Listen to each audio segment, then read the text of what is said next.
এটা আমি বলবো যে কিছুটা উঁচু নিচু তো ছিল, ডেফিনেটলি ছিল।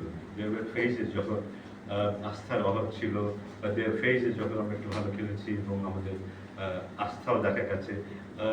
বিশেষ করে টি-টোয়েন্টিতে গত ম্যাচটা জেতার পরে এই মুহূর্তে বোধহয় দলের মধ্যে যথেষ্ট আস্থা আছে ভালো খেলা। সো তবে একটা জিনিস কি, আমরা এই পুরো সিরিজে স্বাভাবিকভাবেই আমাদের যে স্যাটিসফ্যাকশনের যে ব্যাপারটা সেটা বোধহয় হয়নি, but at the same time কিছু কিছু জায়গায় কিন্তু আমরা বেশ ভালো খেলেছি। খুব অবাক হওয়ার ব্যাপার যেটা, যে আমরা সাধারণত যেটা হয় যে কোনো সিরিজে গেলে প্রথম দিকে আমরা ভালো করি না, কিন্তু এবার আমরা প্রথম টেস্ট ম্যাচে খুব ভালো করেছি।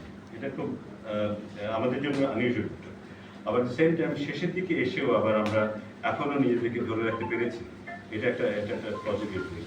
তো আশা করি যে মানসিকভাবে আমাদের প্লেয়াররা এভাবেই যদি নিজেদের শক্তিটাকে দেখাতে পারে, সো আরো সামনে এগিয়ে যাওয়ার সুযোগ তাদের আছে। ভারত সিরিজটা ক্যান্সেল হয়ে গেল, এখানে বোর্ড কিছু বিবেচনা করছে কিনা, বা ওই উইন্ডোতে আমরা কি করতে পারি?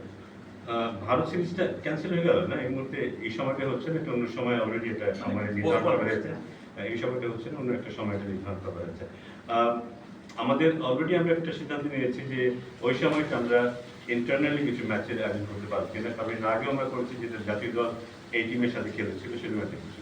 এটা ছিল আমাদের আগের একটা পরিকল্পনা, বাট এখন আমরা ভেবে দেখছি যে এর পাশাপাশি কোনো দলের সাথে আমরা খেলতে পারি কিনা, বা বাইরে কোনোখানে গিয়েও খুব অল্প সময়ের জন্য কিছু খেলা যায় কিনা, কোনো সুযোগ পাওয়া যায় কিনা, সেই জিনিসগুলো আমরা দেখছি।